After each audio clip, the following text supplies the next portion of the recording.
सवाल ये पूछा गया है कि किसी इंतहाई ज़ईफ़ मियाँ बीवी या किसी भी इंतहाई ज़ईफ़ बूढ़े और कमज़ोर फ़र्द का अपनी कुछ जमा पूंजी रकम का किसी सूदी बैंक में रखवा कर उससे नफ़ा हासिल करना क्या ये जायज़ है या नाजायज़ है।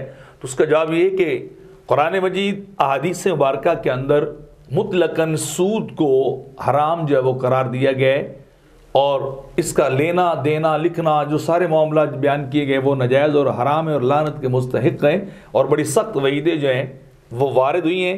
तो सूदी बैंक के अंदर पैसा रखना और फिर उससे नफ़ा हासिल करना ये यकीनन सूद ही बनता है जो इस्लाम के अंदर किसी सूरत में जायज़ नहीं है। हाँ, इसके मुकाबले में जो है आजकल इस्लामिक बैंकिंग बड़ी रिवाज पा रही है। इस्लामी बैंक हैं उनके अंदर आप इस्लामी उसूल व ज़वाबित के तहत जो है पैसा जमा करवाएं और इस्लामी कवानीन के तहत जो है वो जो मुनाफा आपका बनता है वो आप हासिल कर लें, वो ज़्यादा बेहतर है। इस तरह के और कुछ जो है मालियाती इदारे भी अपनी सर्विस जो है वो प्रोवाइड करते हैं।